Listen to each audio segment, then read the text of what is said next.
Combine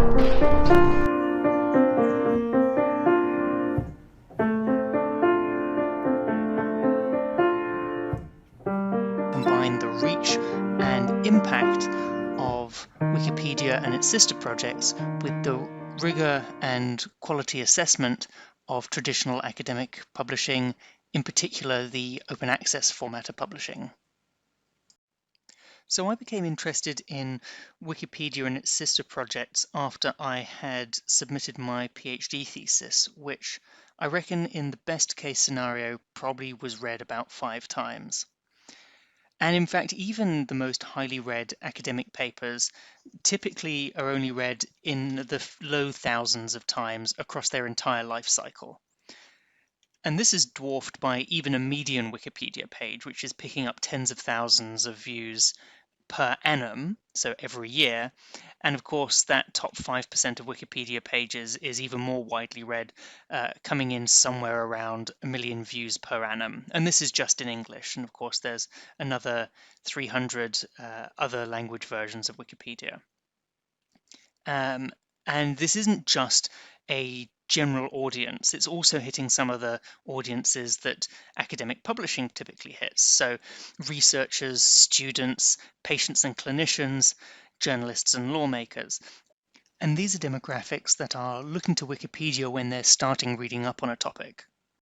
Of course, during the COVID pandemic, that one topic has completely swamped all other topics, and you can see that here with the article on COVID-19 coming in at about 500,000 per day at the peak of the pandemic. So, given its extremely wide readership, what are the quality control processes that are natively in place just within Wikipedia?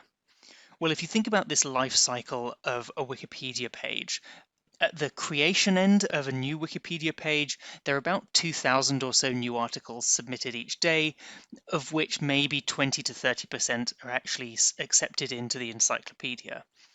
At the end of that process, there's maybe another 50 articles that get deleted each day. But really, the vast majority of all changes to the encyclopedia come within this middle step, this modification step. The first layer of checking is a series of bots that will go through every edit within a couple of seconds of it being made, and will check it first against a machine learning algorithm that's been trained on previous examples of vandalism and other damaging content edits, as well as also an algorithm that's very similar to the plagiarism detection software that we use on student essays in order to catch copyright violations. But after that, there's always a number of human editors who are watching the recent edits stream. So these are just all of the changes that are being made to any article all of the time across the encyclopedia. And they'll be looking out for things like sentences that are lacking references or suspicious looking changes. And they'll be then able to go through in more detail and follow that up. And then over the period of hours to days, there are also editors looking through for more subtle errors or instances of bias or topics being given undue weight. These are often organized into topic-focused wiki projects like Wiki Project Medicine or Wiki Project Military History or video games. And these are just self-organizing groups of editors with particular interests. And these groups assign importance and quality ratings internally to every article. And so you can see those ratings if you go to the Talk tab of any article page. So here's just a matrix example of all of the articles within the scope of Wiki Project Plant Biology, where you can see the importance is rated from low to top, and the quality is rated from stub down at the bottom to good article and featured article up at the top. And actually, the good article and featured article go through this internal editorial review process for quality control. So for good articles, they have one non-involved editor check it against a set of internal quality criteria. And for featured articles, this is actually 5 to 10 internal reviewers who will check it against quality criteria. And it'll also involve things like random spot checks of a subset of the references to confirm that those references genuinely do support the statements that they're being used as the citations for. Now, the most worrying corner is that bottom left, right, where articles have been identified as being high or top importance and yet still remain of a low quality rating.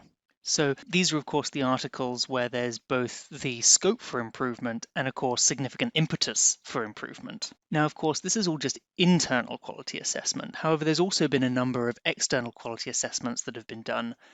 Most famously back in 2005 by Nature, when it compared the average number of edits across multiple pages between Wikipedia and Encyclopedia Britannica, finding them to be roughly comparable even back in 2005. But of course, a lot of change has occurred between then and now, particularly in terms of Wikipedia's policies and social norms. However, subsequent follow-up assessments with more narrow topic focuses have found similar trends. In particular, that observation that Wikipedia has extremely inconsistent coverage of topics, and that's partly because there's no editorial office that's directing what topics get written about. So it's just whatever the Wikipedia community is interested in at that time. And that also aligns with the fact that the majority of errors are not errors of misinformation, but they're errors of omission or out of datedness, where information that should be included isn't there or hasn't been updated recently enough. And as has been frequently observed, Wikipedia's level of illustration is pretty poor. And that's partly because images are more difficult to paraphrase than text, and also readability remains extremely low, partly an emergent feature of the way in which Wikipedia is collaboratively written. And so, with that context, you can see how there's quite a wide scope for outside partners to be able to provide content and quality assurance mechanisms to assist Wikipedia's content. This is a schematic of some of Wikipedia's medical content and its interactions with partners outside of the encyclopedia. And this includes medical institutions and libraries, so things like the Wellcome Library and Cochrane Library, as well as an increasing prevalence of medical schools being involved in having students improve the encyclopedia as part of their marked coursework. And this sort of essentially replaces some of the student essay writing that would normally only be read by the course organizer before being placed in the bin. And this way, they're able to do something as part of their course that also contributes some long-term social good to a broader project. But what I'm going to be mostly focusing on from here is that subsection of scholarly journals that interact with the encyclopedia. And that's largely open access publishers, although there are a few subscription publishers that do so. And of course, its interaction with the broader open access ecosystem, as well as scholarly publishing infrastructure. Now, there are a number of methods by which journals have interacted with Wikipedia, so I'm going to discuss some of the successful models that have been experimented with. And this actually goes all the way back to 2008, when the journal RNA Biology started requiring authors who published articles on new RNA biology families to also create or update the corresponding Wikipedia page. And a few years later, this was followed up by PLOS Computational Biology, which started its topic page format of review articles, which were written in an encyclopedic style, which got published in the journal PLOS Computational Biology and then copied across into Wikipedia.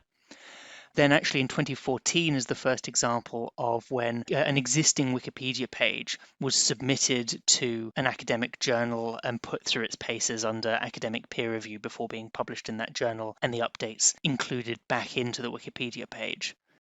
And it was actually again in 2014 that the first wiki journals started up that essentially specialized in those formats of Wikipedia integrated academic publishing.